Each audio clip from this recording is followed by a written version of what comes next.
chào các con. Cô là Mỹ Hà, đến từ trường mầm non Hướng Dương, huyện Bắc Bình, tỉnh Bình Thuận. Và bây giờ chúng ta sẽ cùng làm máy bay boomerang nhé. Và để làm máy bay này thì chúng ta chỉ cần sử dụng một tờ giấy A4. Cô sẽ gấp đôi tờ giấy A4 này lại. Nhớ miết thật mạnh để khi mở ra sẽ tạo một nếp gấp như đường thẳng trên. Sau đó chúng ta dùng kéo cắt đôi tờ giấy theo đường thẳng của nếp gấp vừa rồi.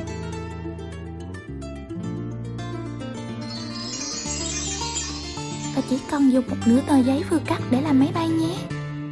Đầu tiên chúng ta sẽ gấp đôi theo chiều ngang của tờ giấy. Nhớ miết thật mạnh để khi mở ra chúng ta có một nếp gấp thẳng như đường màu xanh này nhé.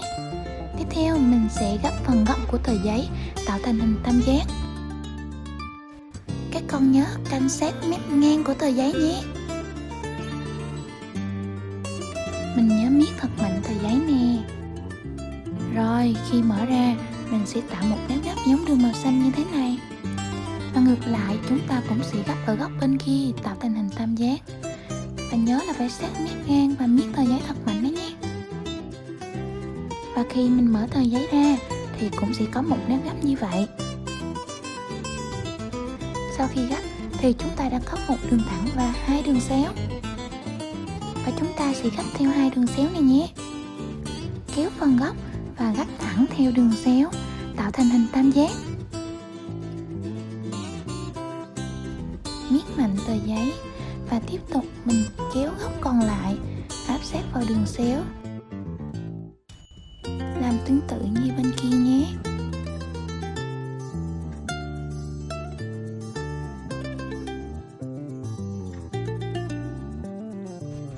Và ngay tại điểm giao nhau của hai tam giác nhỏ này, chúng ta sẽ gập phần đầu tờ giấy xuống.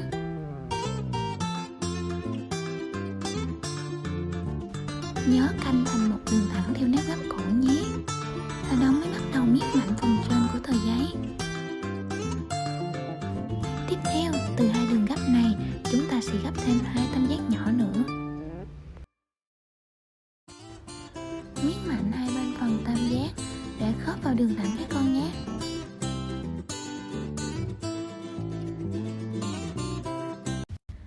Từ phần đuôi này, chúng ta sẽ gấp ngược lên lại phía trên.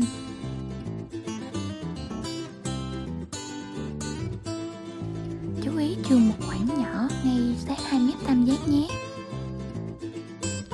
Và từ đường thẳng này, chúng ta sẽ gấp đôi ngược lại ra phía sau.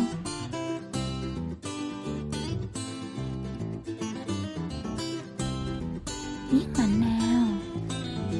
Quay phần máy bay lại cho dễ gấp nè. Kéo phần cánh lên, đưa đường ngang mà cô chỉ sát cái góc này nhé.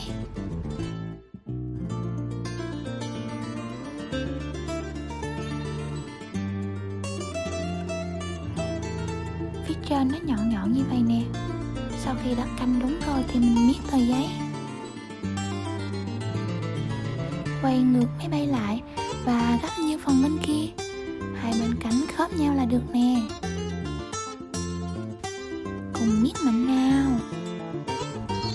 Tăng tăng mở ra nào. Vẫn chưa xong đâu đó. Ở phía đuôi của máy bay, chúng ta sẽ dùng tay uốn cong nhẹ phần đuôi lên. Các con nhớ uốn cong nhẹ ở phía hai bên luôn nhé. Thế là xong, chúng ta đã có một chiếc máy bay boomerang. Việc bây giờ là đi phóng máy bay thôi nào. Tạm biệt các con.